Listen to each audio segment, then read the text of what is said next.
YS Jagan పాలనలో 2023-24లో AP పలు కీలక సామాజిక ఆర్థిక సూచీల్లో జాతీయ సగటును దాటి ముందంజను నిలిచింది. 2019-21 సర్వే ఫలితాలతో పోల్చి చూస్తే మరింతగా ప్రజారోగ్యానికి అప్పటి వైఎస్ జగన్ ప్రభుత్వం పెద్దపీట వేసినట్టు స్పష్టమైంది. కేంద్ర ఆరోగ్య కుటుంబ సంక్షేమ మంత్రిత్వ శాఖ తాజాగా విడుదల చేసిన జాతీయ కుటుంబ ఆరోగ్య సర్వే 2023-24 నివేదికలో ఈ విషయాన్ని వెల్లడించింది. 2023-24లో రాష్ట్రంలో ప్రజారోగ్యం, మౌలిక వసతులు, మహిళా సాధికారత రంగాల్లో విప్లవాత్మక మార్పులు మొదలయ్యాయి. వైఎస్ఆర్సీపీ హయాంలో నాటి సీఎం వైఎస్ జగన్ ప్రజారోగ్యానికి ఇచ్చిన ప్రాధాన్యతను జాతీయ సర్వే చాటి చెప్పింది. రాష్ట్రంలో మహిళల విద్య, సాంకేతిక పరిజ్ఞానం వినియోగంలో ఊహించని రీతిలో పురోగతి కనిపించినట్లు నివేదిక పేర్కొంది. 10వ తరగతి అంతకంటే ఎక్కువ చదువుకున్న మహిళల సంఖ్య రాష్ట్రంలో 2019-21లో 39.6% ఉండగా 2023-24 నాటికి అది 48.4% పెరిగి జాతీయ సగటు 46.4% అధిగమించింది. అదే సమయంలో మహిళలు ఇంటర్నెట్ వినియోగంలోనూ ముందంజలో ఉన్నారు. సాంకేతిక విషయంలో మహిళలు దేశ సగటుకు సమానంగా ఉన్నట్లు నివేదిక పేర్కొంది. 2019-21లో కేవలం 21% ఉన్న ఇంటర్నెట్ వాడుక 2023-24 నాటికి ఏకంగా 63.6%కి చేరింది. గర్భిణులు, బాలింతల సంరక్షణ, శిశు ఆరోగ్య రక్షణలో ఆంధ్రప్రదేశ్ జాతీయ సగటును మించి అద్భుతమైన పనితీరు కనబరిచినట్లు సర్వే వెల్లడించింది. గర్భం దాల్చిన మొదటి 3 నెలల్లోనే వైద్య పరీక్షలు చేయించుకున్న తల్లుల సంఖ్య రాష్ట్రంలో 81.7% నుంచి 88.6%కి పెరిగింది.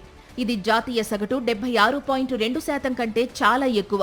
రాష్ట్రంలో ప్రసవాలు ఆస్పత్రుల్లోనే జరిగేలా చూడడంలో రికార్డు నమోదైనట్లు సర్వే పేర్కొంది. 2019-21లో 96.5% ఉన్న ఆస్పత్రి ప్రసవాలు 2023-24 నాటికి 98.4%కి చేరి జాతీయ సగటు 90.6%ని మించాయి. 12 నుండి 23 నెలల వయసున్న పిల్లల్లో సంపూర్ణ వ్యాక్సినేషన్ ప్రక్రియ రాష్ట్రంలో 2019-21 మధ్య 73.2%, 2023-24 మధ్య 87.7%కి పెరిగింది. జాతీయ సగటుతో పోలిస్తే చిన్నారుల సంరక్షణలో ఆంధ్రప్రదేశ్ ముందు వరుసలో ఉంది. సామాజిక చైతన్యం పెరగడం వల్ల రాష్ట్రంలో జనాభా నియంత్రణ, వివాహ వయసు పరిమితుల్లో సానుకూల మార్పులు వచ్చినట్లు ఈ సర్వే పేర్కొంది. రాష్ట్రంలో సగటు సంతానోత్పత్తి రేటు 1.8%గా స్థిరపడినట్లు తెలిపింది. ఇది జాతీయ సగటు కంటే తక్కువగా ఉంటూ జనాభా స్థిరీకరణను సూచిస్తోందని తెలిపింది. బాల్య వివాహాల నియంత్రణలో గత ప్రభుత్వం అనేక చర్యలు తీసుకున్నట్లు సర్వే వెల్లడించింది.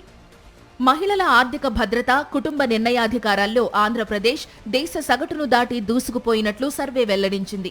తమ పేరిట సొంతంగా బ్యాంక్ లేదా పొదుపు ఖాతా కలిగి ఉండి దానిని స్వయంగా వినియోగిస్తున్న మహిళల సంఖ్య రాష్ట్రంలో 81.8% నుంచి 92.3%కి పెరిగినట్లు సర్వే తెలిపింది.